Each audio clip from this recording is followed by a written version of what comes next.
अस्सलाम वालेकुम, good morning, खुशामदीद आपको कहेंगे नया दिन में। मैं हूँ आपकी मेज़बान महक असलम। नया दिन, नई सुबह, नया अज़्म, बहुत कुछ नया करने का मौका, नए नए मौज़ूआत हैं, नए टॉपिक्स हैं जो आज हमने डिस्कस करने हैं, नई नई बातें हैं, कुछ पुरानी खबरें हैं जिनमें नई डेवलपमेंट हुई है, वो आज हमने आपके साथ रखनी है।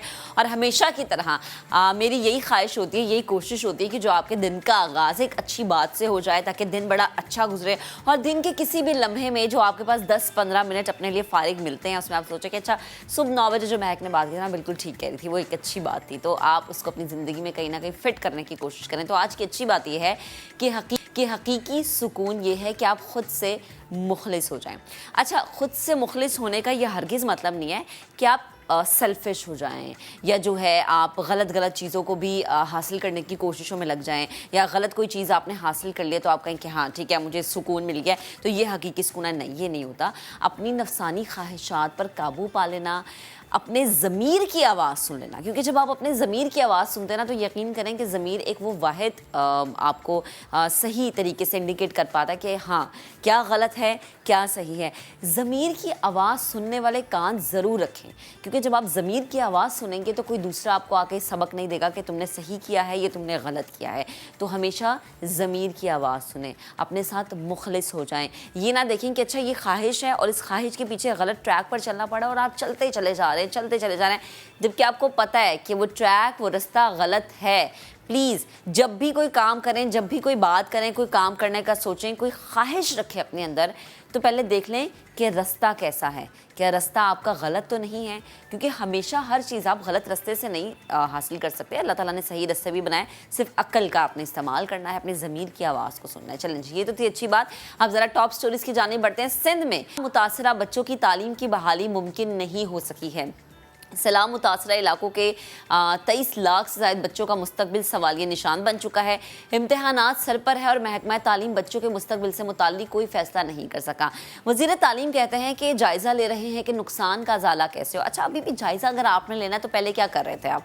मतलब ये जायज़ा लेना, एक पॉलिसीज़ बनाना, एक सिस्टम बनाना, एक हर चीज़ को लिखना और हर चीज़ के बारे में आपको पहले से पता होना, ये तो बहुत पहले हो जाना चाहिए था। क्योंकि जब हमने देखा कि सैलाब आया था उस वक्त जो तबाही हुई, सबसे ज़्यादा तबाही सिंध में ही हुई थी, तो उसके बाद से अब तक जो दरमियान का वक्त था उसमें आप लोग क्या कर रहे थे? उसमें एटलीस्ट आप लोगों को नुकसानात के हवाले से उसको किस तरह से आपने जो है रिकवर करना है, इस हवाले से आपके पास अब एक प्रॉपर प्लान आ जाना चाहिए था। और वो प्रॉपर प्लान अभी आपने कहा है कि जी हम अजाला किस तरह होगा इस बारे में हम पता करेंगे, इस बारे में हम बात करेंगे, इस बारे में हम देखेंगे। तो अगर अभी भी आपने देखना है जब बच्चों के इम्तहानात सर पर हैं तो सोचें कि बच्चों का मुस्तकबिल कहाँ खड़ा है। अच्छा जी, इस पर हम बात करेंगे। इसके अलावा स्पोर्ट्स और इंजरीज़ का चोली दामन का साथ है। हर खिलाड़ी अपने करियर में इंजरीज़ का शिकार ज़रूर होता है। इंजरी से रिकवरी और रिहैब एक इंतहाई तवज्जो और सब्र तलब अमल होता है। इस हवाले से आज हम प्रोग्राम में बात करेंगे, जानेंगे कि जो हमारे खिलाड़ियों को इंजरीज़ होती हैं, क्योंकि हमने अक्सर देखा है कि हम अपने प्रोग्राम में ये बात भी करते हैं कि हमारा फ़लाना खिलाड़ी अभी इंजरी का शिकार हुआ, प्रॉपर तरीके से वो फिट भी नहीं हुआ, अभी वो अनफिट है, लेकिन उसको हमने देखते हैं जी कि जी वो तो खेलना शुरू हो गए, वो तो क्रिकेट खेल रहे हैं, वो बाकी खेलों में हिस्सा ले रहे हैं। तो ये कितना एक खिलाड़ी की पर्सनैलिटी के लिए, उसकी इंटरनल पावर के लिए, उसकी अपनी आगे आने वाली ज़िंदगी के लिए कितना नुकसानदेह हो सकता है कि वक्त ही आप ही कह दें कि खिलाड़ी ठीक हो गया है लेकिन वो इंटरनली उतना ठीक नहीं हुआ हो जितना उसको फिट होना चाहिए। इसके अलावा खूबसूरत दिखना किसे पसंद नहीं है? हर किसी की ख्वाहिश होती है कि वो खूबसूरत दिखे और इसके लिए मुख्तलिफ जतन भी होते हैं। लेकिन क्या तमाम जो स्पेशली ख़वातीन मुझे देख रही हैं, आपको पता है कि आपके किचन में आपकी जल्द की खूबसूरती का राज मौजूद है?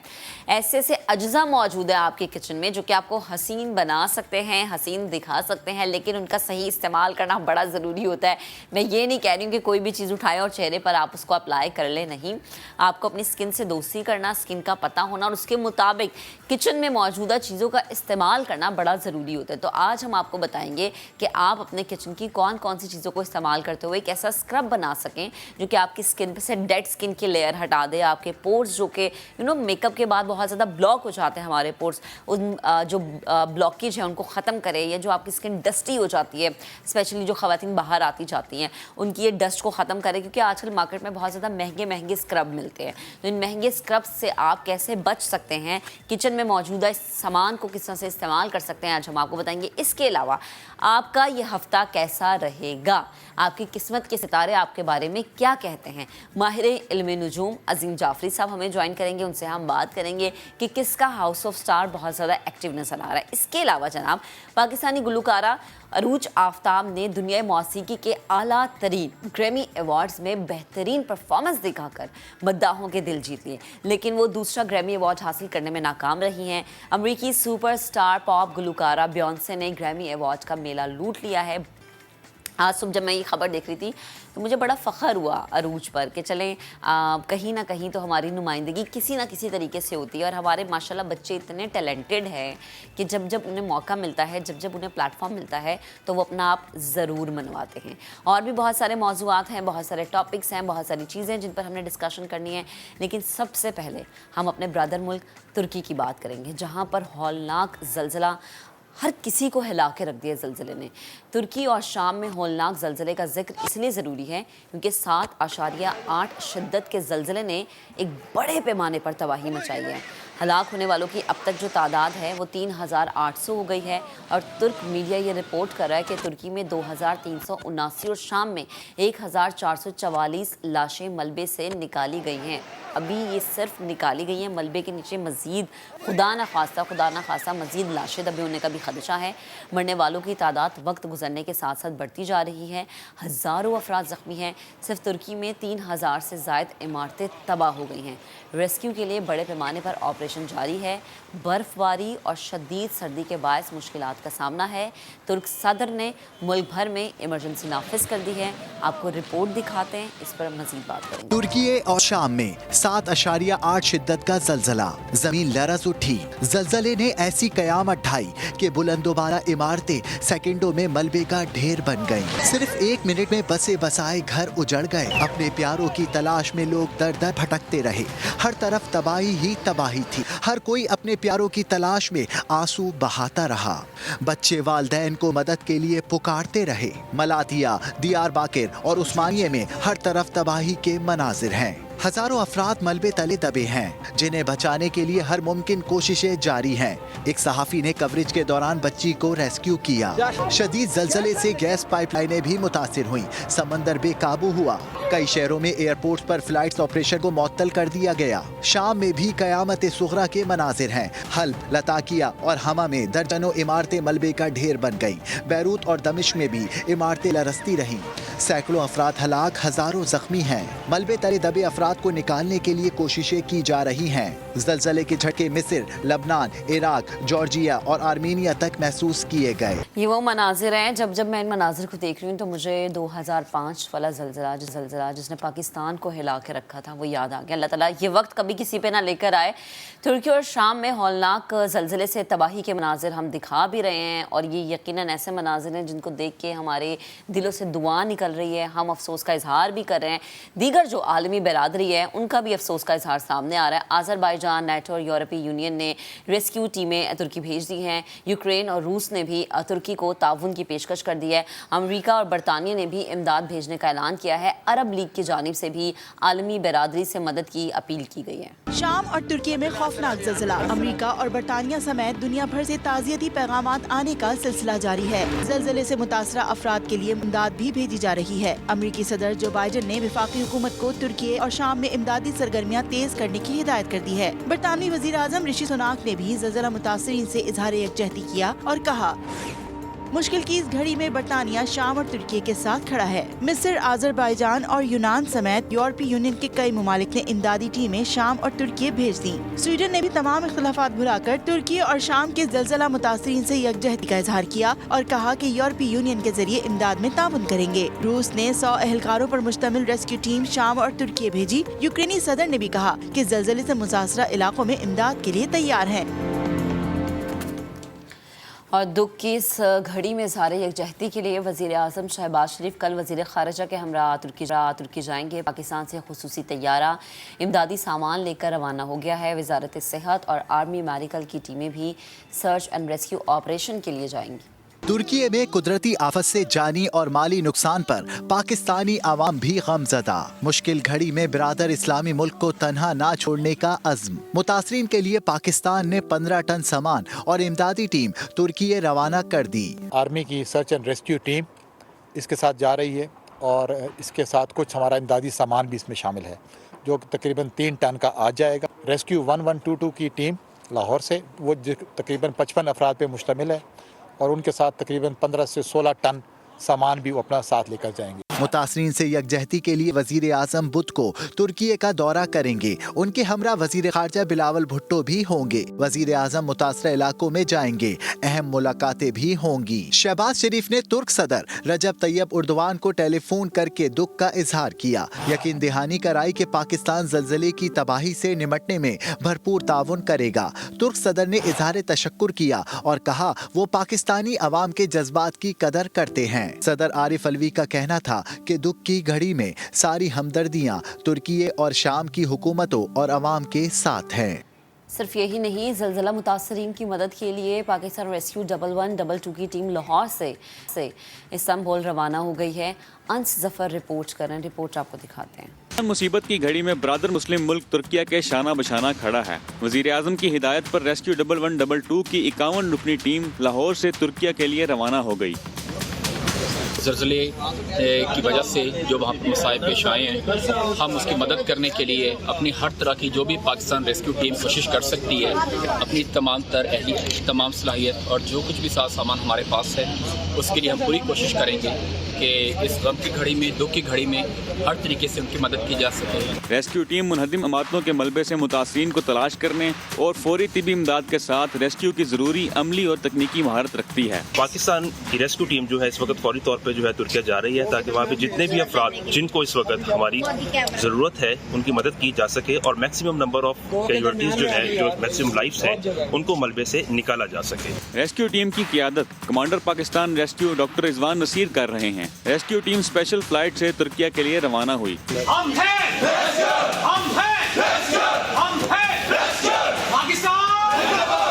Pakistan Rescue Team UN Insarag certified is ready to move to help the Republic of Turkey in this hard time and we will do our best to save lives.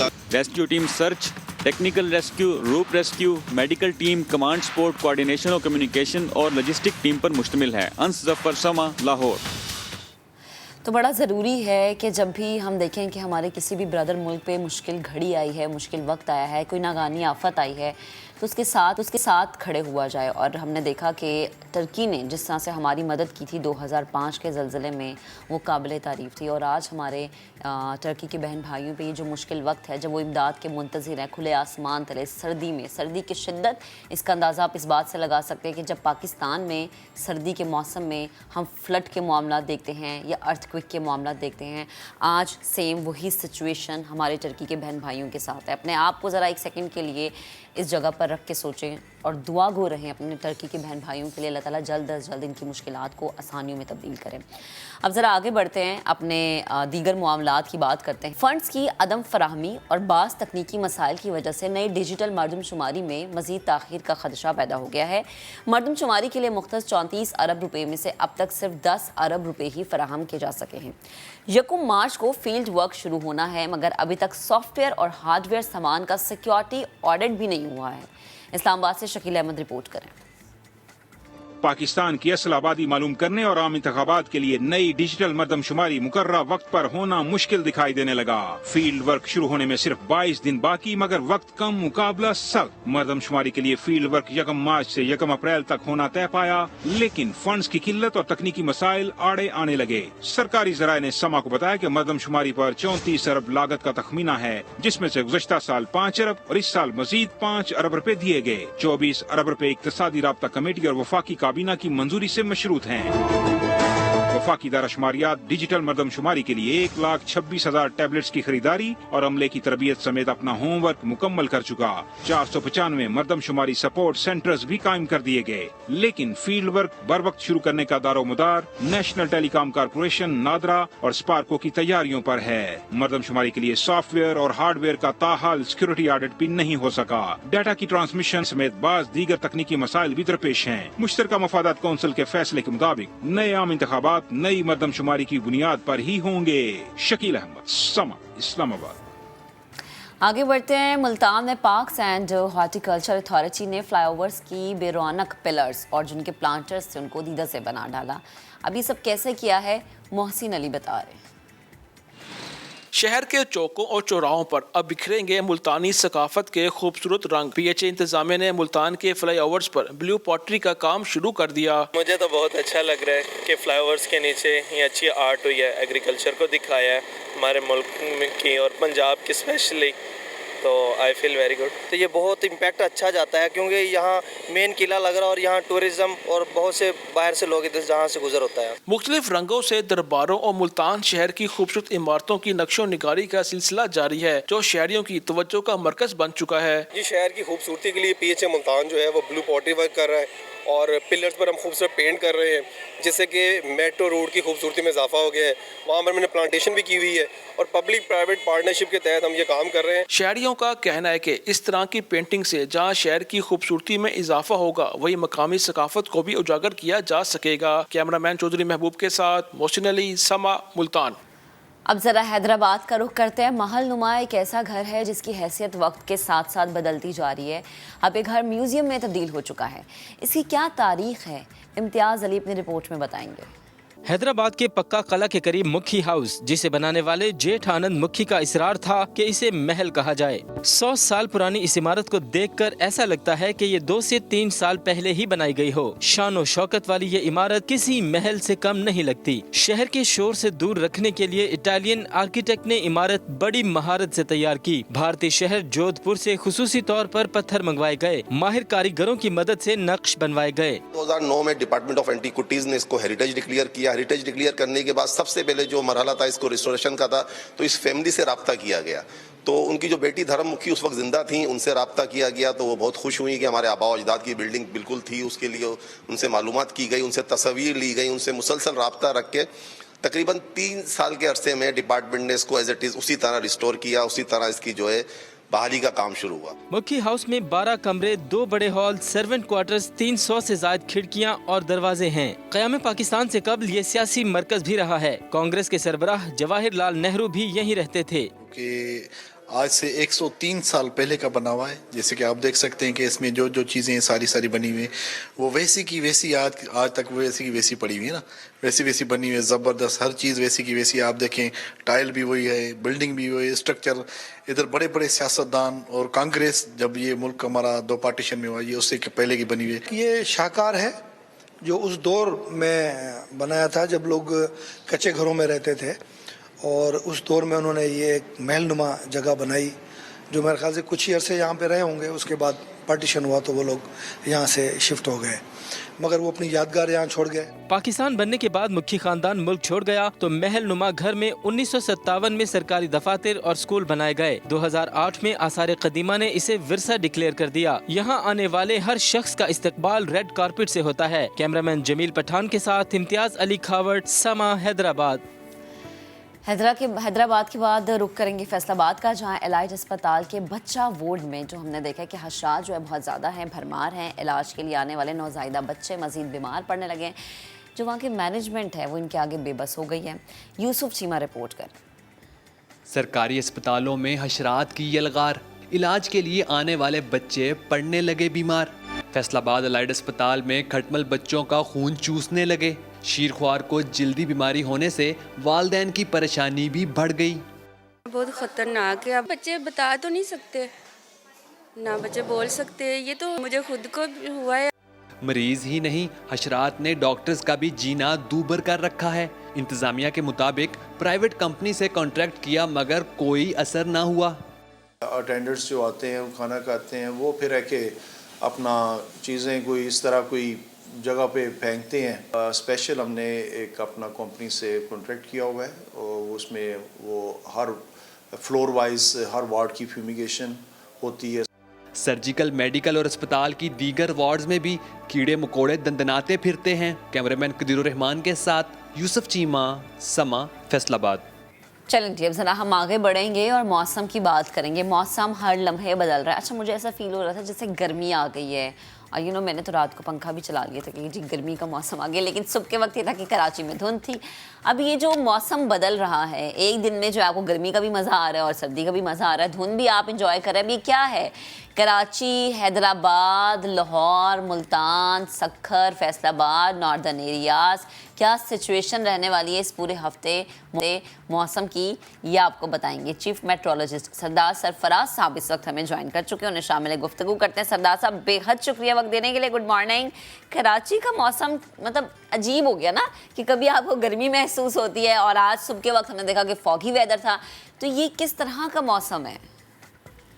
जी बहुत शुक्रिया। देखिए, कराची का वेदर वैसे तो हर जगह का वेदर ही wind पे खासा डिपेंड करता होता है, तो कराची में जैसे हवा का रुख तब्दील होता है, यानी शुमाल से हवाएं जो पिछले दिनों तक चल रही थी, 3 फरवरी तक आप कह लें या 4 फरवरी तक, तो उसकी वजह से खासी रात में ठंड हो जाती थी।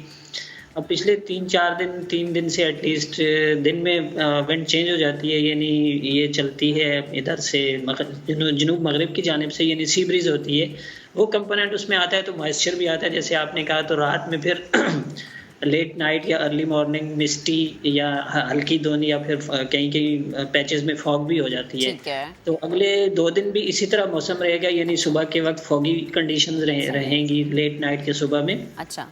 और अब कराची से सर्दी तो तकरीबन रुखसत हो गई है, यानी वैसे इसका फरवरी का जो टेम्परेचर है वो नॉर्मली, यानी रात का जो एवरेज दर्जा हरारत है वही तकरीबन 14 के करीब है, 13.8 इस तरह से आसपास, 14 के आसपास है। ठीक है। और दिन का दर्जा हरारत भी आपने महसूस किया कि कल 32 से ऊपर चला गया। तो ये जो लोअर सिंध का एरिया है, थरपारकर डिस्ट्रिक्ट और कराची और बदीन, इन एरियाज़ में वही 30-31 इसके आसपास ही टेम्परेचर अभी अगले 3-4 दिन रहने का इम्कान है। तो दिन में धूप खासी तेज़ हो गई है यहाँ पर, और रात की जो खुनकी थी वो भी काफ़ी हद तक कम हो गई है।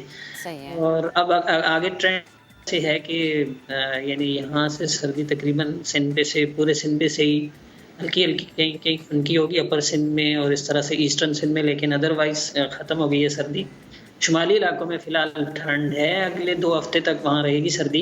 अच्छा। और अभी जैसे गलियात में और स्कर्दू साइड पे और कालाम साइड पे सवात के अंदर हल्की बर्फबारी भी चल रही है, उसमें आज कमी आ जाएगी, आज और कल, लेकिन 9, 10 और 11 ये 2 से 3 दिन दोबारा से अच्छी बारिशें हैं शुमाल में।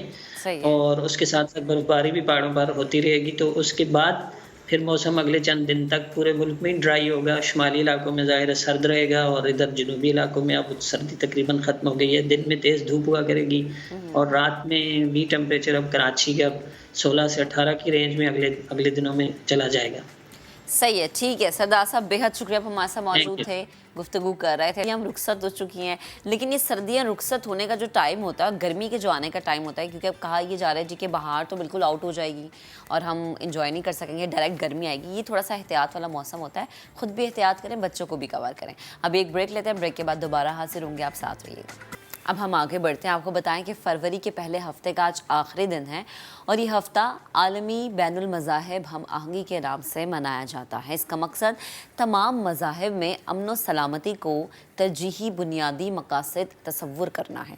क़ायद-ए-आज़म का ऐलान था ये कि सिर्फ वही लोग पाकिस्तान पर सही तरीके से हुकूमत कर सकते हैं जो मगरबी मुआशरों और इस्लामी मुआशरों से यकसा आगाही रखते हों, जिन्हें दोनों जगहों से इक्वलेंस अवेयरनेस हो।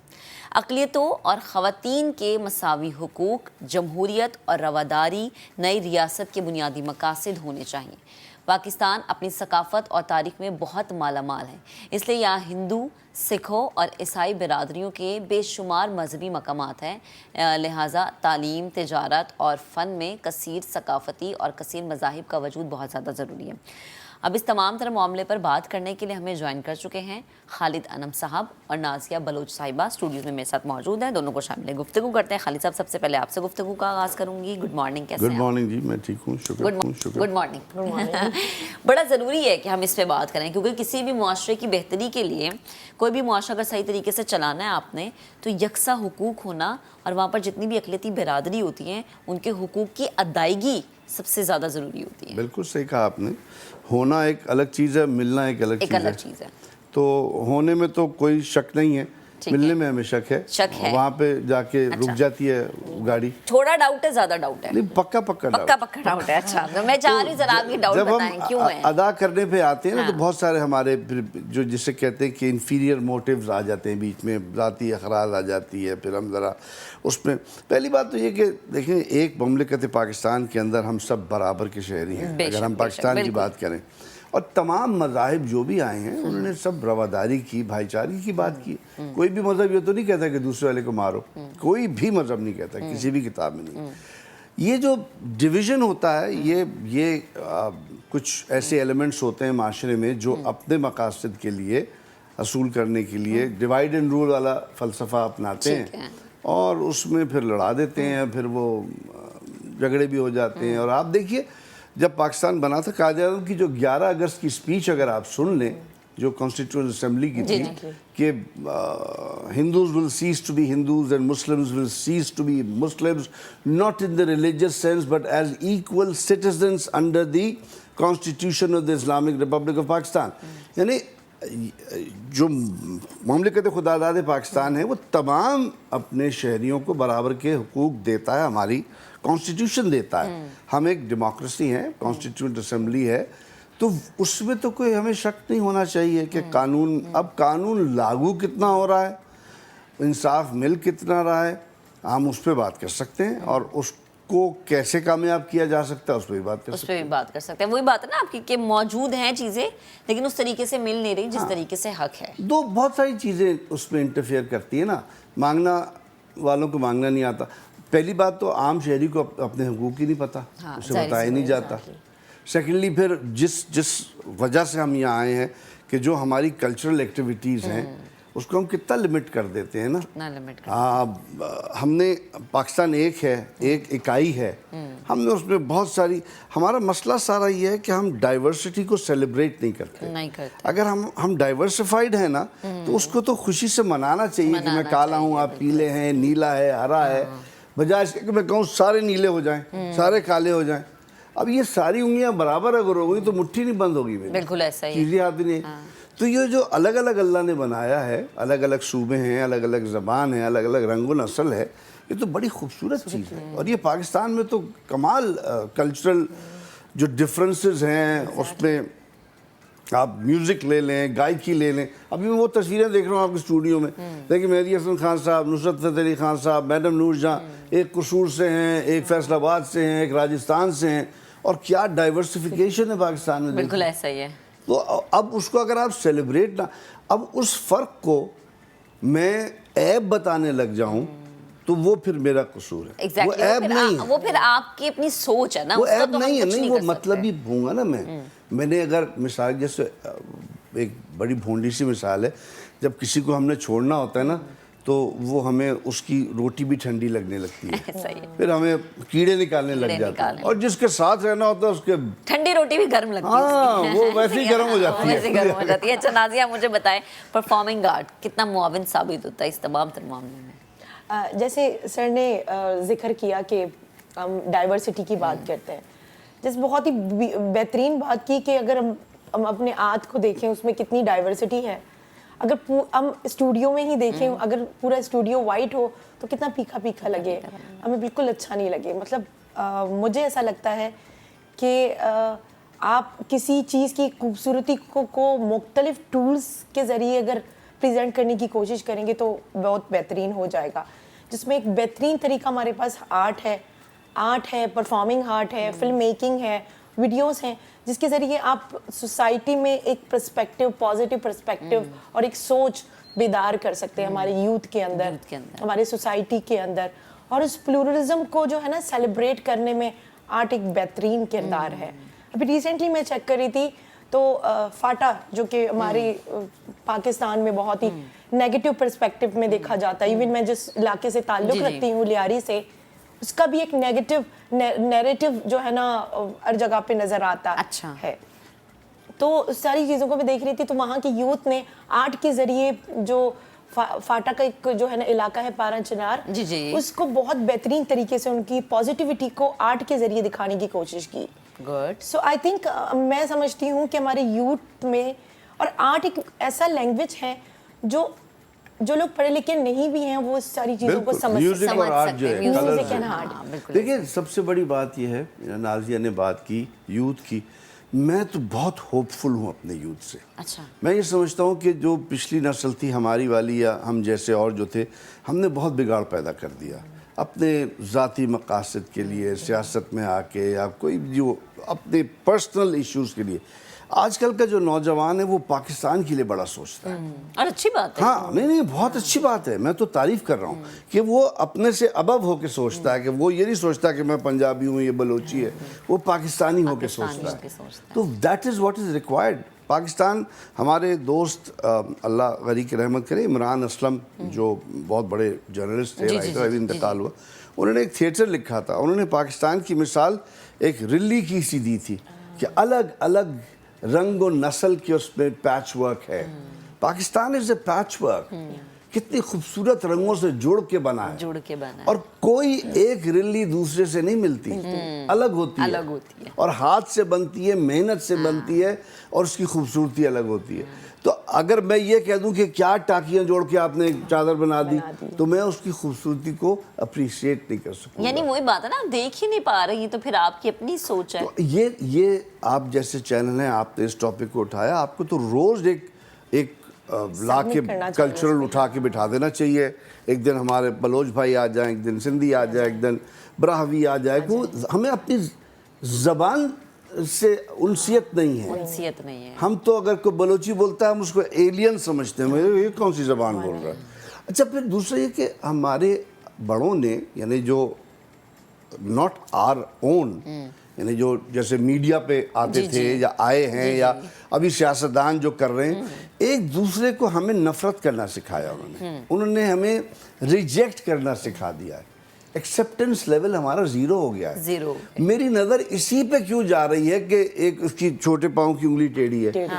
اب ہم دیکھتے ہیں عیب نکالنے کے لیے، پہلے ہم دیکھتے تھے اپریشیٹ کرتے تھے، ہمیں کرٹیسائز کرنے کا موقع ملنا چاہیے. اب کہتے ہیں ناک ٹیڑھی ہے، رنگ کیسا ہے اس کا، کتنی گندی لپسٹک. ارے ہم چھوٹتے ہی یہ کرتے ہیں. میں بڑا حیران ہوں، آپ کسی بھی محفل میں بیٹھے، لیکن وہ ہماری ایج کے لوگ کرتے ہیں، سینئرز کرتے ہیں.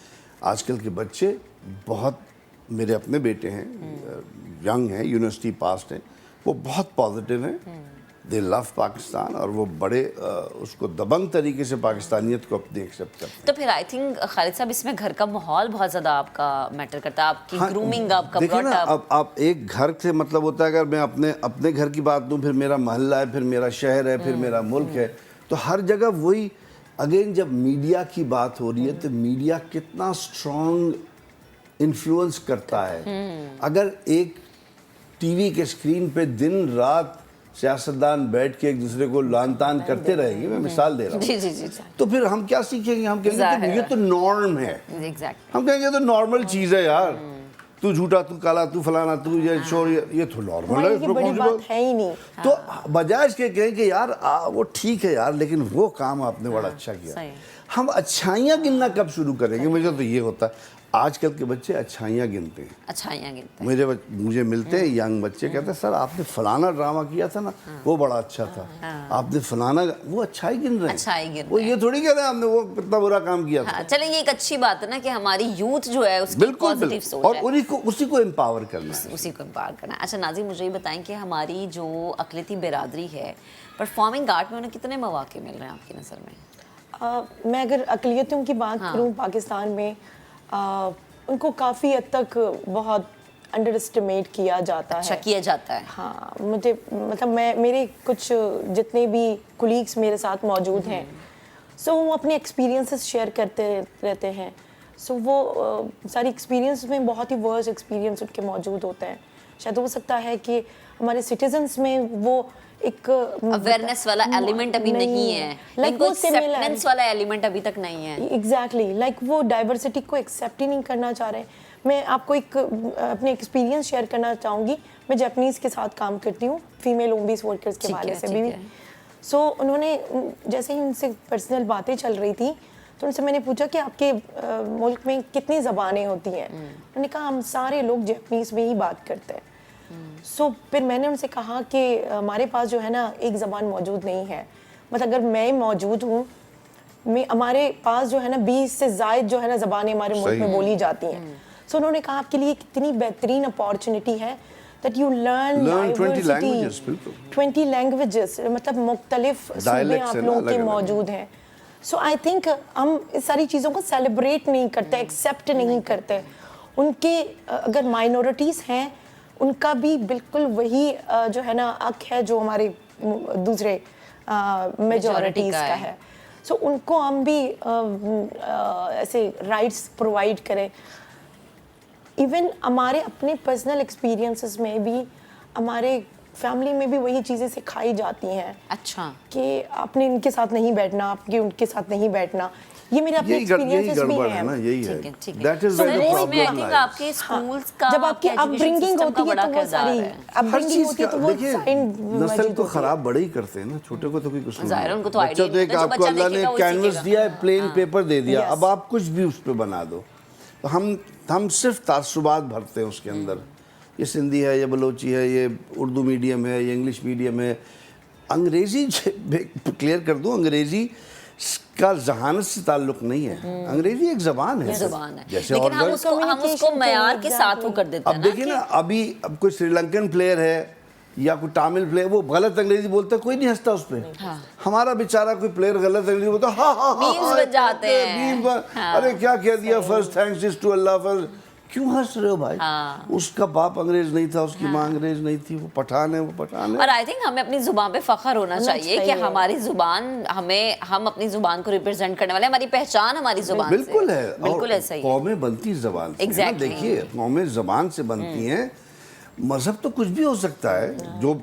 जो हिंदुस्तान में जो भी बादशाह आता गया वो लोग उसका मजहब अपनाते गए। पहले मोहनजोदारो था, बुद्धिस्ट आए, फिर बुद्धिस्ट के बाद हिंदूज आए, हिंदूज के बाद कुछ और आए, फिर इस्लाम आ गया तो मुसलमान आ गए, फिर कुछ और आ गए, फिर पारसी। ये तो सब है, बिल्कुल ऐसे है। लेकिन जो आपकी जुबान है, जो आपका अपना कल्चर है, उसको एक्सेप्ट करना बड़ा ज़रूरी होता है। भाई देखिए, आप कल्चर को आम करें, म्यूज़िक और थिएटर। ये मैं बहुत थैंकफुल हूँ सिंध गवर्नमेंट का कि उसने म्यूज़िक को भी करिकुलम में डाला है। वो भी हमने जब लाहौती मेलो हमने किया था कुछ 4 साल पहले, तो वहाँ पे हैदराबाद में मैं था उस टॉक शो में, सिंध के एजुकेशन मिनिस्टर थे और वसतुल्लाह खान थे। हमने उस पर रेजोल्यूशन उनसे लिया था कि आप प्रॉमिस करें। तो जब तक कल्चरल एक्टिविटीज़ हमारे नसाब का हिस्सा नहीं बनेंगी तब तक जाहिर है किसी के अंदर ना अवेयरनेस आएगी और ना को एक्सेप्ट करेगा। सब बेहद शुक्रिया हमारे साथ मौजूद थे। नाज़िया, आपका भी बेहद शुक्रिया। Thank you for having us. अच्छा जी, अभी एक ब्रेक लेते हैं, ब्रेक के बाद दोबारा हाजिर होंगे, साथ रहिएगा। Welcome back once again. अब आपको बताएं कि जिस मुल्क की कौम सेहतमंद और उसका मुस्तकबिल रोशन हो, ये बड़ा ज़रूरी है। ये राज नौजवानों ने पा लिया है कि जी तभी तो शहर और जो हमने देखा है कि जब वर्जिश गाहें आबाद होंगी और सेहतमंदाना सरगर्मियाँ होंगी, लोग हिस्सा लेंगे, एक्टिविटी अपनाएंगे, तो ये उनके लिए बड़ा एक अच्छा पहलू भी होगा और स्टेप भी होगा। क्योंकि ज़ाहिर सी बात है, जितना आप एक्टिविटी में इन्वॉल्व हमें नज़र आएंगे उतने ही आप एक्टिव रहेंगे, और जितने आप एक्टिव रहेंगे उतनी हमारी सोसाइटी हमें एक्टिव नज़र आएगी। इस्लामाबाद से अलीना शाहिद की रिपोर्ट आपको दिखाते हैं। घर हो या दफ्तर, मोबाइल फ़ोन, कंप्यूटर, लैपटॉप के साथ डिजिटल दौर में मामूलात ने इंसानी सेहत और तंदुरुस्ती दांव पर लगा दी। इस मशीनी जिंदगी में इंसान के लिए अपने कल पुर्जे दुरुस्त रखने का शऊर भी तेजी से उजागर हो रहा है। वर्जिश को मामूल बनाने वाले कहते हैं, जिंदगी का मकसद कुछ भी हो, इसे पाने के लिए सेहत, चुस्ती और फुर्ती बहुत ज़रूरी है। फिटनेस ये एक चीज़ है कि जिसमें इंसान हेल्दी एक लाइफस्टाइल की तरफ जाता है। नौजवान वगैरह होते हैं, उनको एक मौका मिलता है कि वो अपने आप को एक्सप्रेस कर सकें। फिटनेस जो है वो लोग अपनी रूटीन में करें और इसको अपनी एक रूटीन का हिस्सा समझें। आपकी फ़िज़िकल एक्सर्शन वो बहुत ज़रूरी है। नौजवानों का ये भी कहना है कि वर्जिश गाहों में रश लगा रहे तो फिर अस्पताल वीरान होते देर नहीं लगेगी। दुनिया में पूरी में इस वक्त जो एक्सरसाइज है वो अल्टरनेटिव मेडिसिन के तौर पे ली जा रही है, तो अब जो हमारी बीमारियों का जो इलाज है वो डॉक्टर्स और हॉस्पिटल्स के पास नहीं रहा, वो अब हेल्थ और फिटनेस सेंटर्स जो हैं वो इस गैप को फिलअप करेंगे। जदीद अंदाज में बनाए गए जिम्स में जगह कम होने के बावजूद जी भर के कसरत करना और तंदुरुस्त तवाना रहना अब और भी आसान हो चुका। कैमरामैन इसरार सलीम के साथ अलीना शाहिद, समा, इस्लामाबाद। चलें जी, अब ज़रा आगे बढ़ते हैं। आपको बताएं कि फ़िटनेस जो है एक बहुत बड़ी पावर होती है जो ज़रूरत के वक्त इस्तेमाल की जाती है। एक आम आदमी के निस्बत जो हमारे खिलाड़ी होते हैं, एथलीट्स होते हैं, उनकी ये सलाहियत बहुत ज़्यादा बेहतर होती है, अच्छी होती है। जहां हम स्पोर्ट्स की बात करते हैं वहां इंजरीज़ लाजमी होती हैं। अब इन इंजरीज़ से कैसे रिहैब किया जाता है, कितना मुश्किल होता है ये प्रोसेस। किसी खिलाड़ी के लिए इंजरीज़ के बाद दोबारा से फ़िट दिखना और दोबारा से फॉर्म में आना, ये कितना ज़्यादा ज़रूरी हो जाता है। अब इन सब मामले पर बात करना बेहद ज़रूरी है और बात करने के लिए हमें ज्वाइन कर चुके हैं sports physician doctor Imad Ahmed sahab, जो कि स्पोर्ट्स एंड मेडिसिन एक्सपर्ट और इसके अलावा फंक्शनल रिहैबिलिटेशन में महारत रखते हैं। सब बेहद शुक्रिया वक्त देने के लिए। गुड मॉर्निंग, कैसे हैं आप? जी गुड मॉर्निंग, मैं बिल्कुल ठीक हूँ, आप कैसी हैं? अल्हम्दुलिल्लाह। सर मुझे ये बताएं कि हमने देखा कि हमारे जो खिलाड़ी हैं इंजरीज होती हैं और फिर वो फिट होके वापस आ जाते हैं, लेकिन क्या आपको लगता है कि हमारे मुल्क में इंजरीज को ट्रीट करने के लिए वो सहूलियत मौजूद हैं जो कि होनी चाहिए और अच्छी हैं?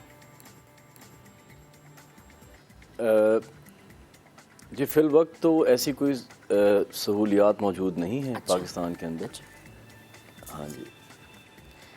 अच्छा और सर, तो अभी मेरा ख्याल है बहुत ज़्यादा ज़रूरत है कि हम उन चीज़ों को इम्प्लीमेंट करें जो चीज़ें वेस्ट में इम्प्लीमेंट की जाती हैं, ताकि एक जो मरीज़ है या स्पोर्ट्समैन है जब वो इंजर होता है तो वो दोबारा से अपनी फ़िटनेस की तरफ वापस जा सके और दोबारा से खेल सके। अच्छा। तो अभी तक पाकिस्तान में इतना स्ट्रक्चर्ड कोई रिहेबिलिटेशन का प्रोसेस या स्पोर्ट्स इंजरी प्रिवेंशन का कोई प्रोसेस इस तरह का भी कोई नज़र नहीं आता। ओके, सही। तो डॉक्टर साहब मुझे बताएं कि आप किस तरीके से इस तमाम तर मामले को देखते हैं कि क्या क्या मज़ीद इसमें चेंजिंग्स आनी चाहिए?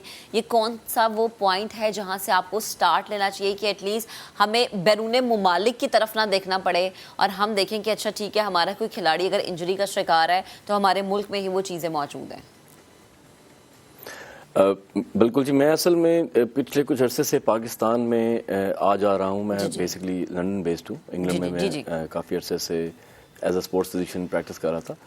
तो मैंने भी आने के बाद यहाँ पे एक चीज़ ऑब्जर्व की है कि यहाँ पे सबसे जो बेसिक कंपोनेंट है वो है स्पोर्ट्स इंजरी प्रिवेंशन। अच्छा। क्योंकि जो स्पोर्ट्स इंजरी प्रिवेंशन है उस पर अगर हम शुरू से ही काम करें, हम देखें कि जो भी स्पोर्ट्समैन है उसकी सारी टेक्निक, उसकी बायोमैकेनिक्स और जो उसके बहुत सारे जो स्पोर्टिंग एक्शंस होते हैं, अगर वो हम पहले से ही ठीक कर लें, उसके अलावा उसकी अगर हम एक्सरसाइज रिजीम को देखें, उसकी डाइट को देखें, फिर अगर किसी को कोई छोटा सा कोई साइकोलॉजिकल इशू है तो उसको हम ट्रीट करें, तो हम इंजरी को प्रिवेंट कर सकते हैं। बजाय इसके कि हम एक एथलीट जो है वो इंजर हो जाए और उसके बाद हम उसका ट्रीटमेंट करें, जो कि बहुत ज़्यादा एक कॉस्टली प्रोसेस है, जो बहुत सारे अनफॉर्चुनेटली पाकिस्तान में in this socio economic environment it's very difficult to treat those patients, क्योंकि उनके पास ना तो वसाइल होते हैं और ना ही वो इतने कीन होते हैं। तो मैंने कुछ अरसे से यही शुरू किया है। मैंने अपनी प्रैक्टिस है मेरी लाहौर में 2 जगह पे, जहाँ पे मैं इस तरह की आप समझ लीजिए कि इक्विपमेंट मैंने लेके आया हूँ, जहाँ पे हम बहुत सारी स्क्रीनिंग या ट्रियाज एक्टिविटीज़ कर सकते हैं स्पोर्ट्समैन के अंदर। देख सकते हैं कि स्पोर्ट्समैन के एक्शन में उनकी किस चीज़ में कोई थोड़ी सी कमी है और उन डिफिशिएंसीज़ को हम अगर पूरा करें तो किस तरीके से हम स्पोर्ट्स इंजरी को प्रिवेंट कर सकते हैं इन द फर्स्ट प्लेस। ठीक है। अच्छा सर, हम देखते हैं कि ठीक है हमारे किसी क्रिकेटर को इंजरी हो जाती है, चले उनके पास तो इतनी सहूलियात होती हैं कि आप जो है किसी स्पोर्ट्स फिजिशियन के पास जा रहे हैं या आप एक अच्छे तरीके से अपने आप को रिहैब करवाना है। जो एक आम शख्स जिम में एक्सरसाइज कर रहा है और उसको इंजरी हो जाए, वो ज़्यादातर प्रेफर करता है ऑर्थोपैडिक के पास जाने। लेकिन क्या आपको लगता है उसको भी किसी प्रोफेशनल स्पोर्ट्स फिजिशियन की ज़रूरत होती है, बजाय इसके कि आप किसी ऑर्थोपैडिक के पास जाएं और फिर वहाँ पर आपका केस ख़राब हो जाए, उनसे सही तरीके से हैंडल ना हो? तो ज़रूरी है या बेहतर ये है कि आप किसी स्पोर्ट्स फिजिशियन से रब्ता करें? आपको लगता है ऐसा होना चाहिए? جی میرا اپنا ذاتی خیال یہ ہے کہ جو بھی آج کل انجریز ہوتی ہیں for example in the gym settings, جی جی جی وہ زیادہ انجریز ہوتی ہیں آپ کی انکریکٹ اینگلز کی وجہ سے. جی جی جو کیونکہ بہت سارے لوگ جو جمز میں جا کے ایکسرسائز کرتے ہیں، اگر وہ کسی پرسنل ٹرینر کے ساتھ، ایسے پرسنل ٹرینر کے ساتھ جو سرٹیفائڈ نہ ہوں، جی جی اگر وہ ٹریننگ کرتے ہیں تو وہ بہت ساری اپنی چیزوں کو انڈر پریشر کر لیتے ہیں اور وہ ایونچولی ایک انجری کا باعث بنتی ہیں. اوکے. تو میرا اپنا ذاتی خیال یہ ہے کہ جب ایک دفعہ انجری ہوتی ہے، کیونکہ زیادہ تر انجریز یا تو مسل انجریز ہوتی ہیں کہ مسل ٹیئر کر جاتا ہے، یا کوئی لیگمنٹ جو ہے وہ اسٹریچ کر جاتی ہے، یا اس کا اسپرین آ جاتا ہے، اور یا پھر اگر کوئی بہت زیادہ انکریکٹ آپ کی کوئی ٹیکنیک ہو کوئی ایکسرسائز کروانے کی یا کرنے کی، تو اس سے جوائنٹ بھی افیکٹ ہو سکتا ہے. ٹھیک ہے. تو انیشلی تو باہر کے ملکوں میں زیادہ لوگ یہ اسپورٹس فزیشنز کے پاس ہی آتے ہیں اور وہی ان کا فرسٹ پوائنٹ آف کال ہوتے ہیں. اسپورٹس فزیشن ان کو ان کی انجری ڈائگنوز کرنے کے بعد ان کو وہیں پہ ٹریٹ کرتے ہیں.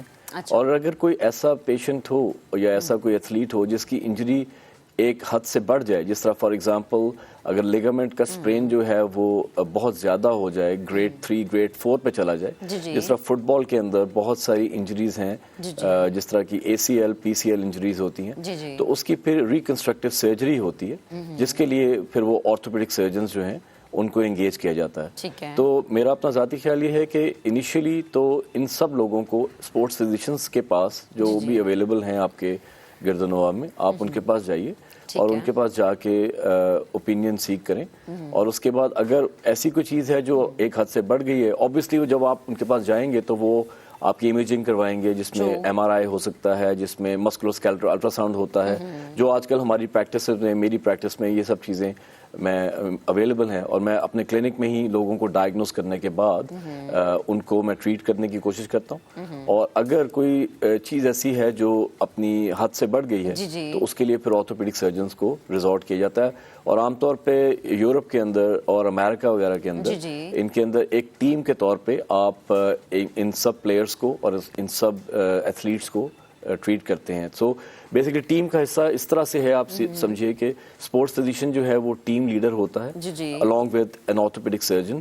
اور اس کے علاوہ آپ کی ٹیم کے اندر بایو میکینسٹ آتے ہیں، آپ کی ٹیم کے اندر اسپورٹس سائیکالوجسٹ آتے ہیں، آپ کی ٹیم کے اندر نیوٹریشنسٹ آتے ہیں، اور فزیو تھراپسٹ ہوتے ہیں جو آپ ٹیم کا حصہ ہوتے ہیں. کیونکہ جب کسی ایسے ایتھلیٹ کو یا کسی پلیئر کو ضرورت پڑتی ہے کوئی فزیکل ریہیبلیٹیشن کی، تو اسپورٹس فزیشین ان کو ڈائریکٹ کرتا ہے ٹو فزیو تھراپسٹ کہ آپ ان کا یہ سیشن کیجئے، اور ان کو پورا ایک ریہیبلیٹیشن کا پلان بنا کے دیتا ہے. ایک چھوٹا سا ٹیکنیکل سا ایسپیکٹ ہے جو پاکستان میں تھوڑا سا مسنگ ہے، کیونکہ اس وقت پاکستان میں بہت سارے فزیو تھراپسٹ اویلیبل ہیں، لیکن انفارچونیٹلی فزیو تھراپسٹ جو ہوتے ہیں ان کی جو مینجمنٹ کی اسٹریٹجی ہوتی ہے it should always be under the supervision of a sports physician, جو کہ کبھی کبھار یہاں پہ نہیں موجود ہوتی ہے. اور فزیو تھراپسٹ جو ہیں وہ انڈیپینڈنٹلی ٹریٹ کرنے کی کوشش کرتے ہیں پیشنٹس کو، اور اس میں کئی بار مینجمنٹ ایررز آ جاتے ہیں.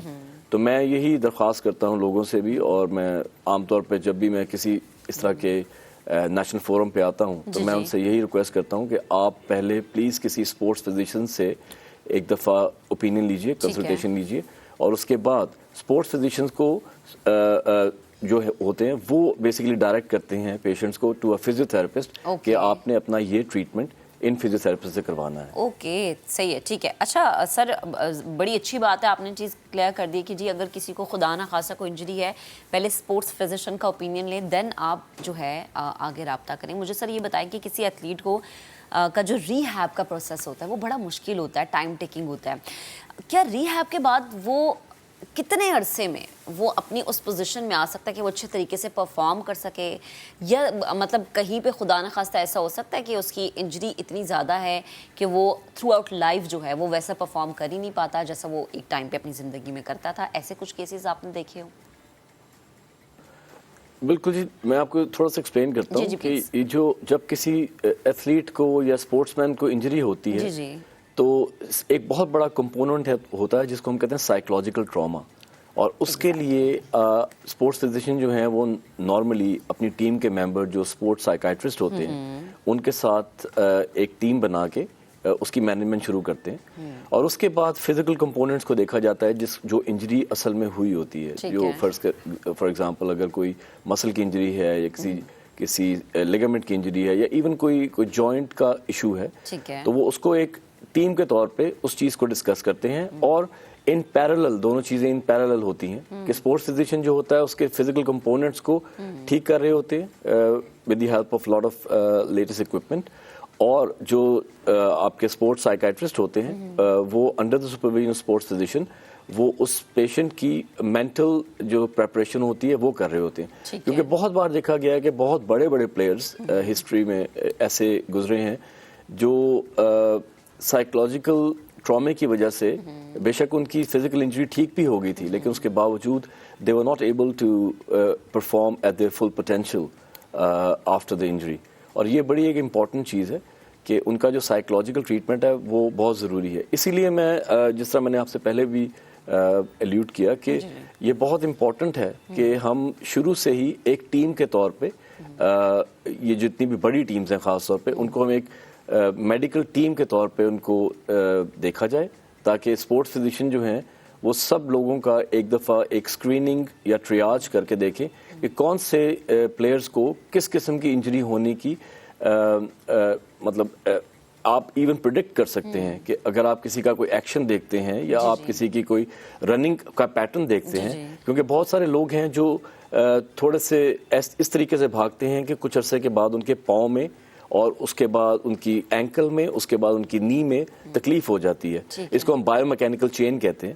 تو میں بہت زیادہ اس چیز پہ زور دیتا ہوں اور میں بہت جتنے بھی میرے پاس ایتھلیٹس آتے ہیں میں ان کو سب سے پہلے بایو میکینیکل اسیسمنٹ کے لیے ان کو اسکینر پہ گیٹ اسکینرز پہ ان کو کھڑا کر کے ہم دیکھتے ہیں, ان کو چلا کے دیکھتے ہیں, ان کو بھگا کے دیکھتے ہیں کیونکہ یہی چیز ایک انجری کا باعث بنتی ہے جو eventually it leads up to either issues with the hip اور اسپائن. میں بہت سارے پیشنٹس کو دیکھتا ہوں جن کی اسپائن میں ٹیڑھا پن آ جاتا ہے, اس کو ہم اسکولیوسس کہتے ہیں اور وہ صرف اس وجہ سے ہوتا ہے کیونکہ وہ غلط بھاگ کے غلط طریقے سے ایکشنز کر کے وہ اپنی اسپائن کو ٹیڑھا کر لیتے ہیں جس کی مینجمنٹ ایک ٹائم کے بعد جا کے بہت زیادہ مشکل ہو جاتی ہے. تو اسی لیے انجری پریونشن کا جو ایسپیکٹ ہے وہ بڑا امپورٹنٹ ہے اور اس کو بہت جلدی امپلیمنٹ کرنا چاہیے for sports people, especially for people who are assets for the country. جس طرح ہمارے فار ایگزامپل پاکستان میں کرکٹ بہت زیادہ کھیلی جاتی ہے تو ہمارے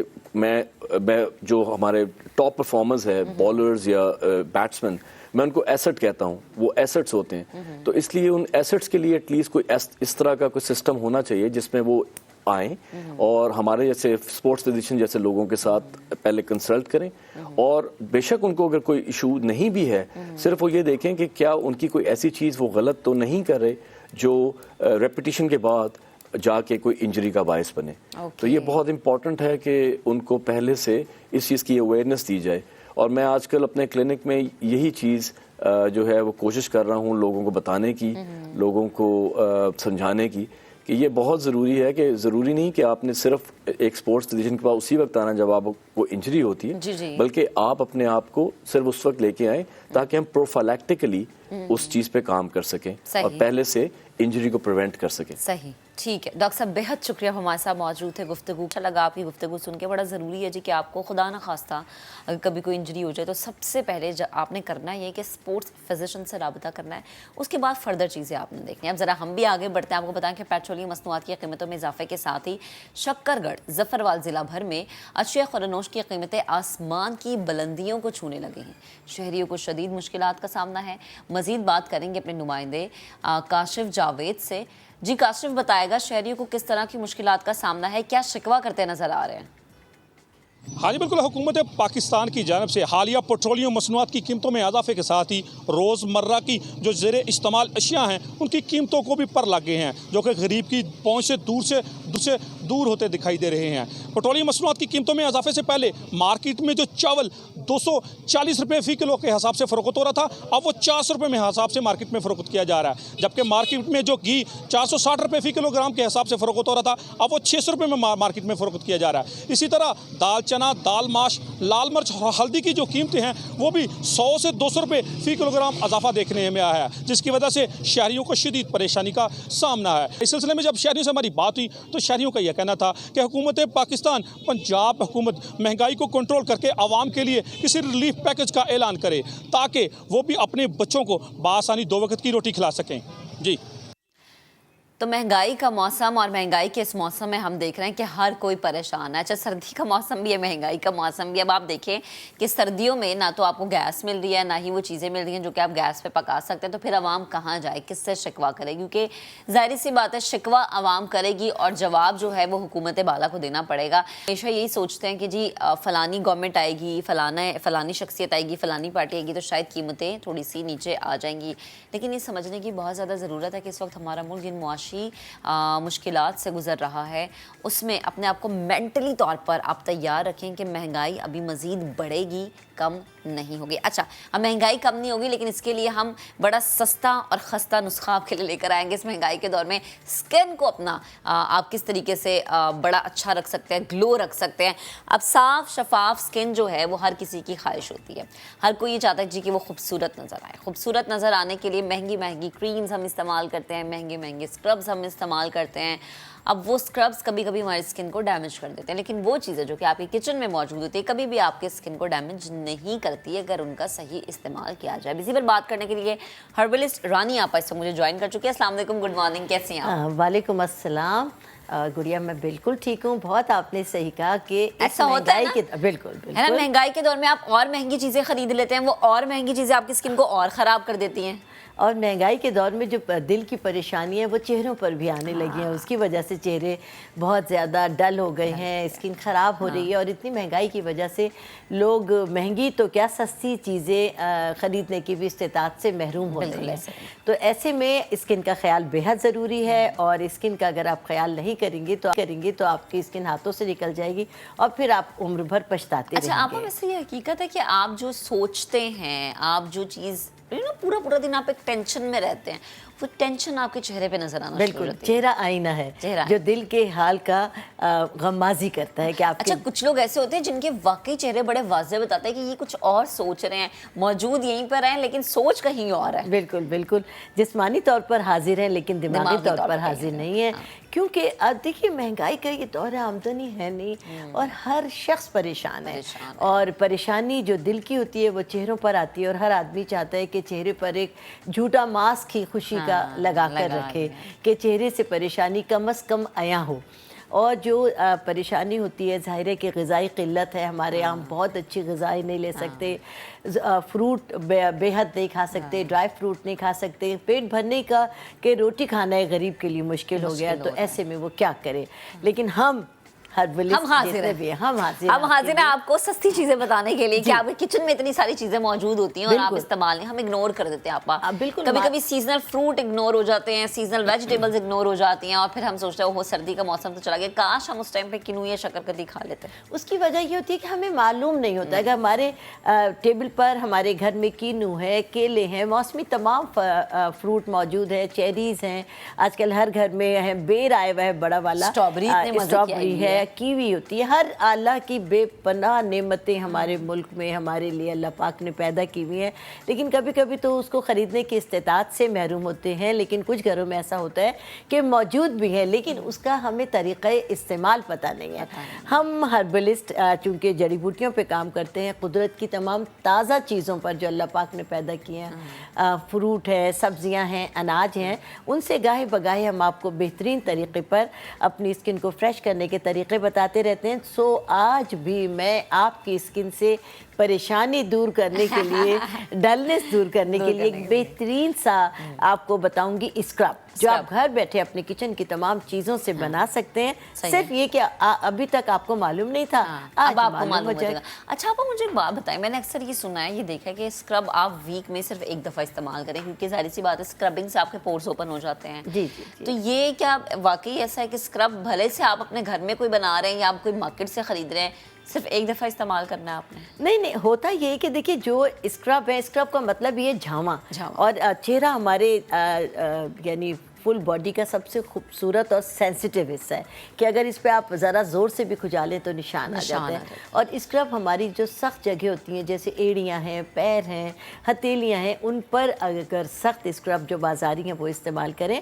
घरेलू जो हम आपको स्क्रब बता रहे हैं, बनाने जाएंगे, वो बहुत सॉफ्ट चीज़ों का होता है, बहुत माइल्ड चीज़ों का होता है, केमिकल्स ऐड नहीं है उसके अंदर। जी, केमिकल का एक साइड इफ़ेक्ट ये होता है कि अगर ज़्यादा देर या ज़्यादा इस्तेमाल कर लें तो स्किन डैमेज हो जाती है। लेकिन जो घरेलू स्क्रब हम आपको बता रहे हैं, जो जड़ी बूटियों से बता रहे हैं, जो किचन की तमाम चीज़ों से बता रहे हैं, वो आप जितना भी इस्तेमाल करेंगी वो बहुत ही सॉफ्ट एंड जेंटल होगा। सही है, और उसके साइड इफ़ेक्ट होंगे नहीं, क्योंकि वो तमाम चीज़ें बहुत माइल्ड हो जाती। ठीक है, चलें जी किचन की तरफ चलते हैं, ज़रा अपने नाज़रीन को दिखाते हैं कभी आपके किचन में कितनी सारी चीज़ें मौजूद हैं और आप अपने किचन में उन तमाम चीज़ों को इस्तेमाल करते हुए एक बड़ा मज़ेदार सा, बड़ा अच्छा सा, मज़ेदार तो खैर नहीं मैं कहूँगी, खानी आप सकते हैं लगा सकते हैं, तो बड़ा अच्छा और रिफ्रेशिंग सा आप एक स्क्रब बना सकते हैं, which is very good for your health, specially skin के लिए। तो आप मुझे बताएं क्या क्या आज हम जी बिल्कुल, हम आपको ये बताएंगे कि देखें ये मैंने लिया है इसमें 1 कप दही। अच्छा, दही के मुतालिक मैं आपको बता दूं कि दही अल्लाह की तरफ से वो बेहतरीन तोहफा है कि दही के एंजाइम इंसान को कभी बूढ़ा नहीं होने देते। अगर आप खा भी अगर आप 1 कप दही खाते रहें तो आप ये यकीन कर लें कि बुढ़ापा, जी तो बुढ़ापा आपसे, भाई 1 कप आजकल अफोर्ड नहीं कर सकता, आधा कप तो आप खा सकते हैं। दही तो आप घर में भी जमा सकते हैं। बिल्कुल जमा सकते हैं। हमारी तो अम्मा ने हमेशा दही घर में ही जमाया, हमने तो नहीं कभी बेहतरीन दही होता है, वो बेहतरीन दही होता है। तो अगर 1 कप दही आप खा लें तो आप यकीन करें कि आप अपने आपको बुढ़ापे से महफूज कर सकते हैं। बुढ़ापा दूर भागेगा आपसे, बहुत दूर चला जाएगा अगर आप दही रोजाना का अपना इंटेक रखेंगे। अच्छा जी, सबसे पहले हमने दही स्क्रब के लिए, जी हाँ, हमने ले लिया यहाँ पर तकरीबन आधा कप दही। ठीक है।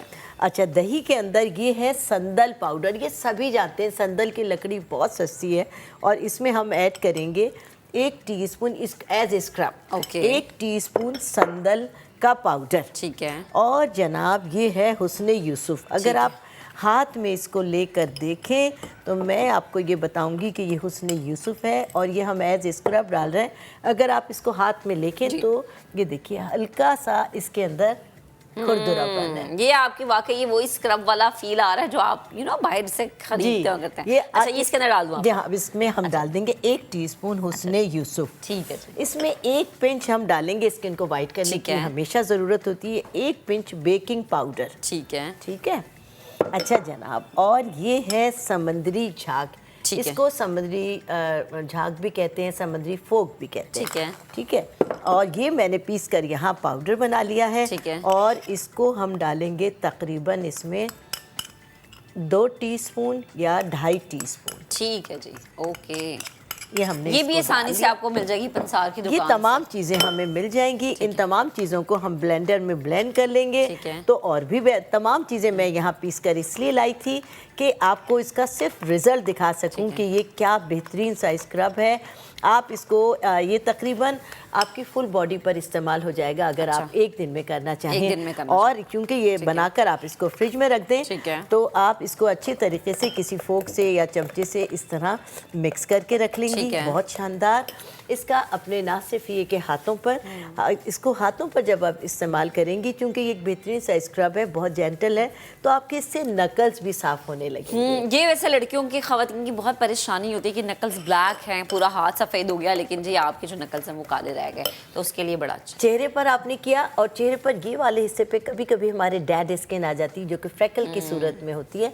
अगर आप इसको थोड़ी देर थोड़ी जेंटल हाथों से कोई 5-7 मिनट मसाज करेंगे तो अल्लाह के फजल से स्क्रबिंग की वजह से आपकी ये डेड स्किन निकल जाएगी, और आपकी स्किन पर अगर ब्लैक हेड हैं, वाइट हेड्स हैं, डेड स्किन है, वो तमाम की तमाम इसके स्क्रब की वजह से, अच्छे से मसाज की वजह से निकल जाएगी। गर्दन पर भी आप करें तो ना सिर्फ ये कि डेड स्किन निकलेगी, डार्कनेस खत्म होगी और स्किन पर वाइटनिंग आना शुरू हो जाएगी। अच्छा, सही। सम टाइम लोगों के हाथ काम करने से बहुत खुरदुरे हो जाते हैं, सख्त हो जाते हैं, तो वो अगर अपने पाम्स पर अच्छी तरह इसका मसाज करें, इतना करें कि ये खुश्क होकर झड़ने लगे, तो ना सिर्फ ये कि यहाँ की स्किन हमारी थोड़ी सख्त होती है और पैरों की भी, तो जब स्किन आपकी मसाज के साथ ड्राई होकर झड़ने लगेगी तो अंदर से नई स्किन आ जाएगी, डेड स्किन आपकी खत्म हो जाएगी। अच्छा आपा, इसकी एप्लीकेशन नहीं करनी है, लाइक लगा के छोड़ना नहीं है? नहीं, पहले आप अच्छी तरह मसाज कर लें, पहले अच्छी तरह मसाज करें जब तक आप ये समझती हैं कि अपनी गर्दन पे, हाथों पर, पाँव पर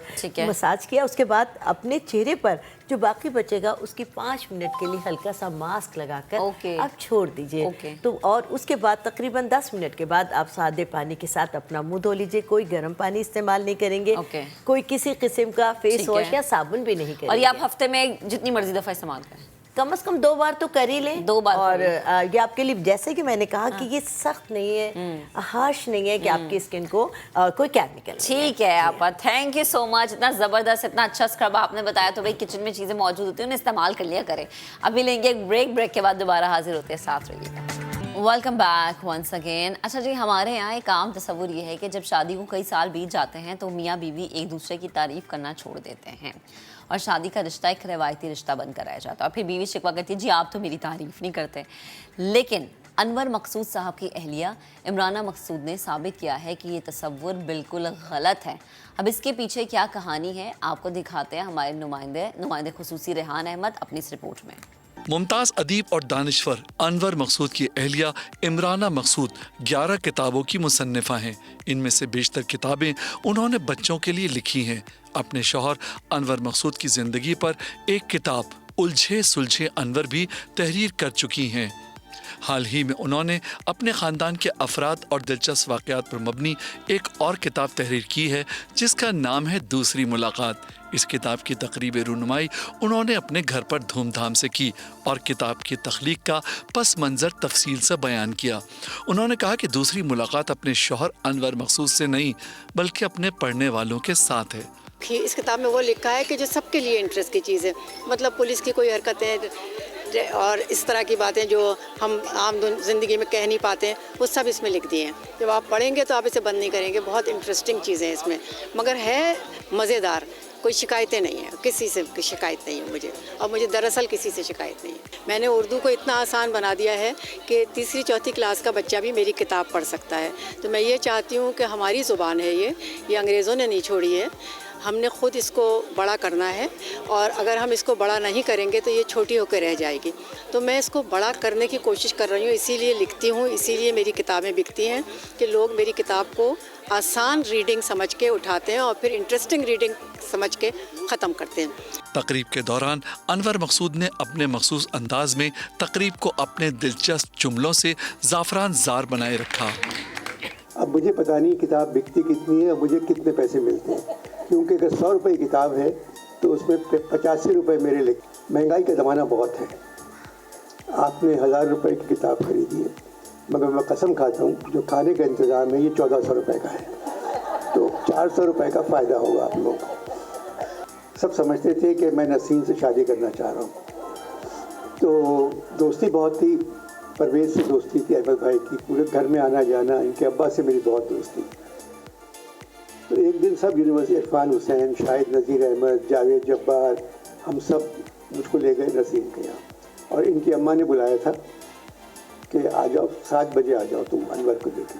अब हम सब बैठे हुए हैं, तो खाने पे बुलाया था रात के, तो मुझसे कहने लगी अनवर मकसूद तुम्हारी तनख्वाह कितनी है? हाँ, तो मैंने कहा मुझे मेरी तनख्वाह है 470 रुपये। तो कहने लगी, अजीज़ नाम था नौकर का इनके, अजीज़ खाना लगाओ। 6:30 बजे खाना निकलवा दिया। इस तकरीब में मुख्तलिफ शोबा ज़िंदगी से ताल्लुक़ रखने वाले अफराद ने भरपूर शिरकत की और इमराना मकसूद की हौसला अफजाई की। इमराना जी, I think it's amazing that she's written this, and second, मैंने दोनों किताबें खरीद ली, पहली वाली मिस हो गई थी, और मैं पढ़ के बताऊंगी कि क्या है और क्या ज़िंदगी को किस तरह होना चाहिए।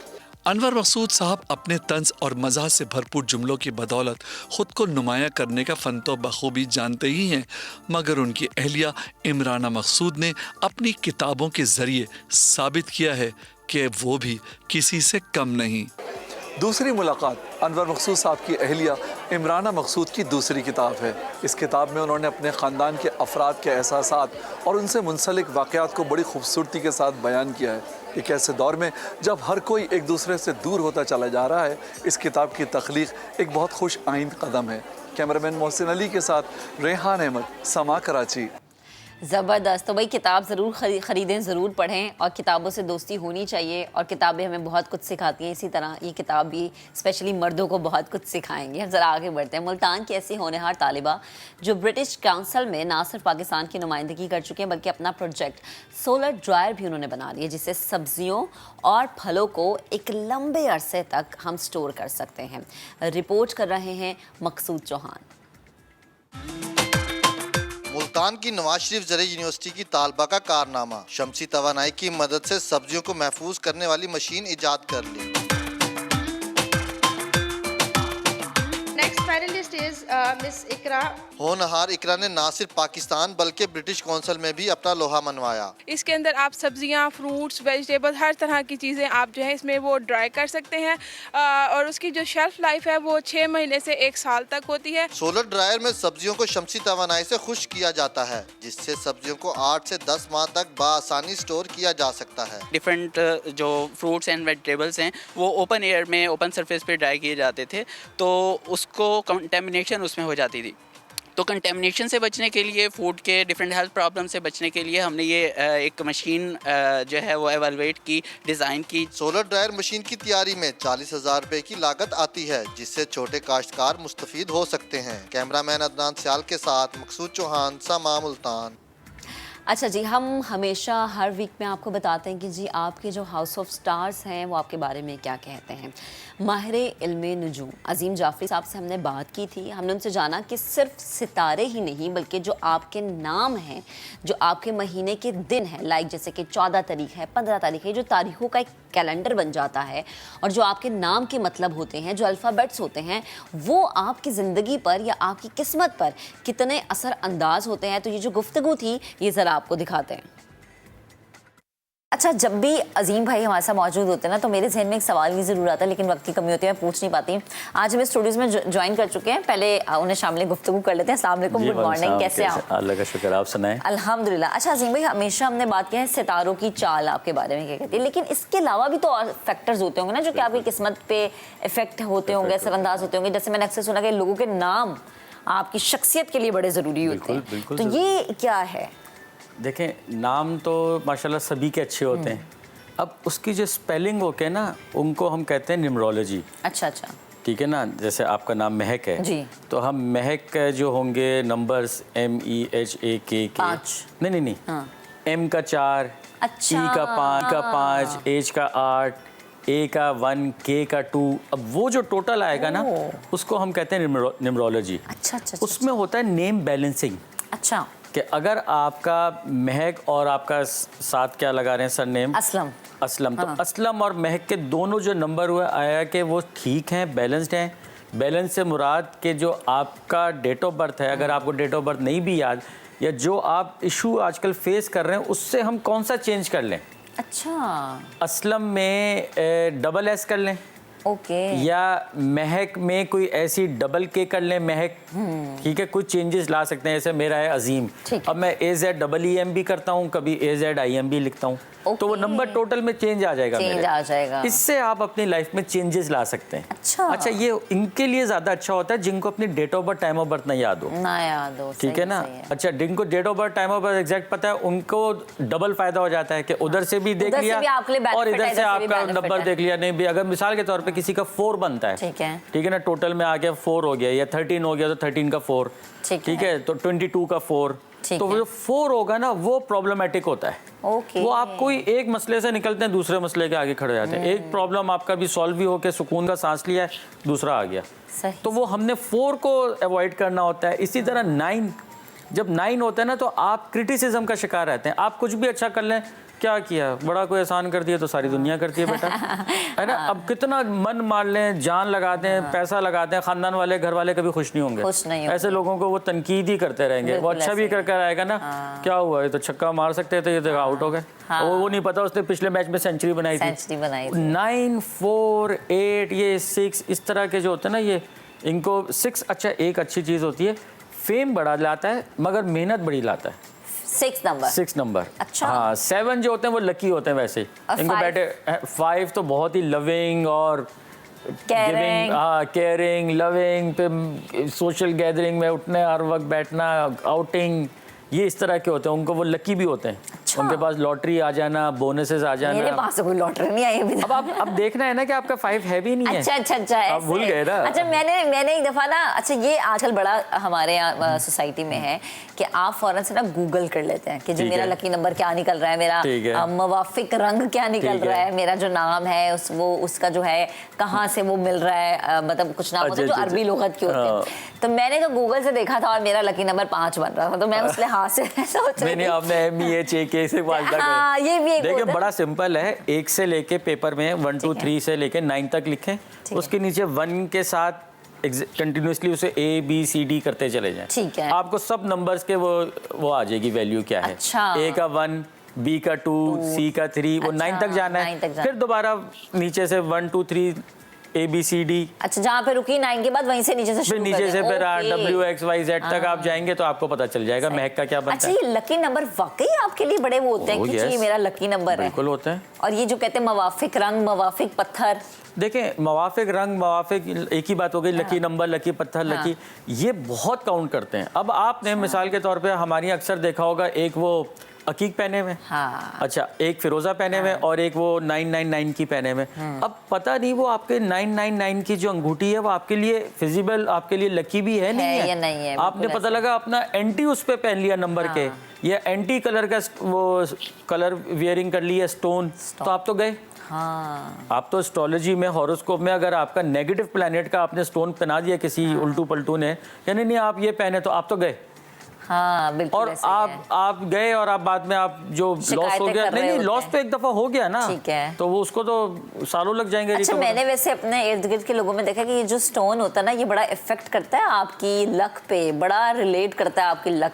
देखिए वो जो होते हैं ना आपकी लक को ना इन्हांस करते हैं और डाउन भी कर देता है ना अगर आप गलत, अगर नेगेटिव पहने तो वही आपको नीचे ले आते हैं, बस आपका फेम सब बिल्कुल। अच्छा, एक तो ये हो गई न्यूमरोलॉजी है, एक एस्ट्रोलॉजी, एक होती है फेंग शुई।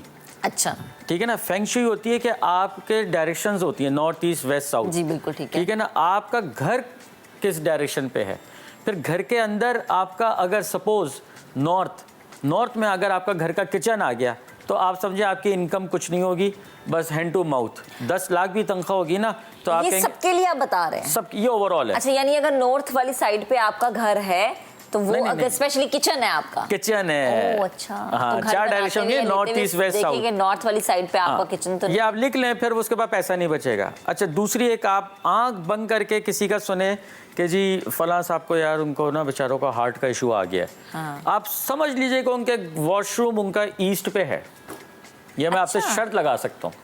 ईस्ट पे है, ईस्ट पे अगर वॉशरूम आ गया, ठीक है, तो मिस कैरेजेस और हार्ट इशू वो नॉर्मल है, नॉर्मल। वहाँ पर समझ लें अगर 5 लोग रह रहे हैं, एक को तो आपने फेस करना ही करना है वो इशू। तो बेस्ट प्लेस क्या है आपकी किचन? ठीक है, मैं अगर घर खरीदना चाह रही हूँ तो मैं देखूंगी मेरा जो घर का किचन है ना वो अगर नॉर्थ पे है तो नॉर्थ पे ना हो। मैं बताता हूँ, अब इसका ये हल नहीं होता कि अगर आपको घर पसंद आ गया और आप उसका कैसे अब तोड़ के अब इधर से किचन याद नहीं कर तोड़ फोड़। हम इसका सोल्यूशन फिर ये करते हैं कि जो वो अगर नॉर्थ है वो एयरी डायरेक्शन है, उस पर आग आ गई है, तो उसका क्या हल किया जाए। उसको वहाँ से हम अच्छा कलर्स कर सकते हैं। ठीक है, सपोज हम ग्रीन पेंट कर दें, ठीक है, ग्रीन मार्बल लगा दें, ठीक है ना। ऐसा कोई आप उसकी रेमेडी करेंगे तो वो उसको आग को ठंडा कर देगा। आग को ठंडा कौन करता है? पानी। आप उस पर वाइट मार्बल लगा दें, ठीक है ना। चूल्हा ऐसी डायरेक्शन पे लगे जहाँ कोई उसके इर्द गिर्द कोई वाइट हो, ठीक है ना। वाटर फाउंटेन आते हैं, अंदर उसी जगह पे फ्रिज रख दें, کیونکہ آپ نے آگ کو ٹھنڈا کرنا ہے، ادروائز آپ کے جو پیسہ ہے وہ ادھر آئے گا، ادھر جل جائے گا، جلنے سے بڑا خرچ ہو جائے گا، تو پیسہ تو سیف نہیں ہوگا. ایسے ہی اب آپ ایسٹ پہ آ جائیں، اب سپوز واش روم آ گیا ادھر، ٹھیک ہے نا، تو ادھر آپ نے اس کی جو نیگیٹو ریز آتی ہیں نا، ادھر ایک آپ نے کیا کرنا ہے، کاپر کی ایک پلیٹ لے کے واش روم میں رکھ دیجیے گا. تو وہ جو نیگیٹو وہاں سے وائبس آتی ہیں، الٹرا وائلیٹ ریز آتی ہیں، وہ بلاک ہو جائیں گی. پلیٹس کا فیشن تو ویسے یہ بڑا ہی ہوگا نا واش روم میں، آپ کو ڈفرنٹ ڈیکوریشن پیسز رکھے ہوئے ہوتے ہیں، وہ کاپر کی بنوا لیں، کاپر کی بنوا لیں تاکہ ایک وہ خوبصورتی بھی آ جائے. نہیں وہ سمپل سی ہوتی ہے، 9x9 انچ کی نا، 9 انچ بائی 9 انچ کی اتنی سی آئے گی. وہ آپ ایسی جگہ پہ رکھ دیں جہاں کموڈ ہے، جہاں فلیش ہے، ٹھیک ہے. تو ادھر سے جو نیگیٹو وائبس آ رہی ہے، الٹرا وائلیٹ ریز جو ہمیں نظر نہیں آتی، وہ ادھر بلاک ہو جائے گی. اوکے، اچھا. یہ ریمیڈیز سے آپ چینجز کر سکتے ہیں. ٹھیک ہے. اچھا، یہ نارتھ کا آپ نے بتا دیا اور ایسٹ کا بتا دیا. اچھا، باقی اور چیزیں ویسٹ میں یا اچھا سپوز نہیں، ایک اور بہت ہیں. اب دنیا پریشان ہے بھائی، دوائیاں بڑی مہنگی ہیں، پمپلز آ گئے، یہ آ گئے، وہ ٹی وی پہ دیکھا وہ بنا رہے ہیں، وہ لگا رہے ہیں، وہ ہو کچھ نہیں رہا. تو وہ ہو کچھ کیوں نہیں رہا کہ آپ کا ڈسٹ بن، ٹھیک ہے، وہ تو ادھر پڑا ہے نارتھ ایسٹ پہ، ٹھیک ہے. اچھا چلیں کچن نہیں ہے، ڈسٹ بن ویسے رکھا ہوا ہے. اچھا چلیں ڈسٹ بن نہیں ہے، شو ریک رکھ دیا، ٹھیک ہے نا، موب، یہ وائپر، جھاڑو، ٹھیک ہے، یہ چیزیں رکھ دیں، ٹھیک ہے. تو آپ کا سمجھ لیں سر درد اور اسکن فیس کی تو گئی. اگر آپ کی سب چیزیں نارتھ میں ہیں، نارتھ ایسٹ میں، دیکھیں نا 16 ڈائریکشن ہے، ابھی تو میں نے 4 بتائی ہیں. 4 بتائیں. ہاں، میں تو 32 ڈائریکشن بتا دوں آپ کو 1 گھنٹہ لگ جائے گا. اچھا، اگر یہ نارتھ ایسٹ میں ہے، نارتھ ایسٹ پہ ہے تو سمجھ لیں کہ آپ کا فیس کا رنگ ڈل ہو جانا، پیچز پڑ جانا، اسکن ایشوز آ جانا، ایکنی ہو جانا، یہ اپنی دنیا بھر کی دوائیاں لگا لیں، کچھ نہیں ہوگا. You have to remove your dustbin from north east. اچھا، یہ دیکھیں یہ چھوٹی چھوٹی چیزیں ہم نوٹ ہی نہیں کرتے. کیوں کہا ہے کہ علم حاصل کرو، ایسی تو نہیں کہا علم حاصل کیوں کہ آپ تاکہ کل کو آپ بلیم نہ کریں میرے ساتھ ایسا کیوں ہوا، میرے ساتھ کیوں ہوا. نہیں کہے کہ بھائی آپ علم حاصل کرتے ہیں، اپنی ریسرچ کریں، آپ پڑھیں، ریسرچ لائیں اپنے. مگر اب پرابلم کیا ہے کہ کوئی بتائے گا نہیں. اچھا، کیونکہ دیکھیں میں سوری آپ کو کاٹ رہا ہوں، کیونکہ اس نے آپ کو یہاں پر سسٹم ہے نا، الجھان ہے. او جی آپ پہ تو جادو ہے، آپ پہ تو بندش کیا ہوا. کس نے؟ ساس نے. وہ ساس بہو کو لڑا دیا، اور وہ گھر میں گئی ہے بہو، تو وہ دیکھا مولوی صاحب نے کہا ساس نے لڑایا. اب اس سے کون نکالے عوام کو؟ وہ تو اتنے بیچارے پھنس گئے. وہ جی آپ یہ پہن لیں اور یہ کر لیں. اور پھر دیکھیں عظیم بھائی، اس میں آپ اتنے پیسے اپنے انویسٹ کر رہے ہوتے ہیں، پتہ نہیں کیا کیا چیزیں خرید رہے ہوتے ہیں، کن کن چیزوں کو آپ جو ہے وہ صدقے کے طور پہ دے رہے ہوتے ہیں، لیکن پھر وہی بات ہے اپنے بارے میں خود آپ ریسرچ نہیں کرتے ہیں. چلیں جی عظیم بھائی، بے حد شکریہ، ہمارے ساتھ موجود تھے، گفتگو کر رہے تھے. چلیں جی، آج کے پروگرام سے اتنا ہی. اب آپ سے ملاقات کریں گے کل. اپنا بہت سا خیال رکھیے گا، ہمیں دعاؤں میں یاد رکھیے گا. اللہ حافظ.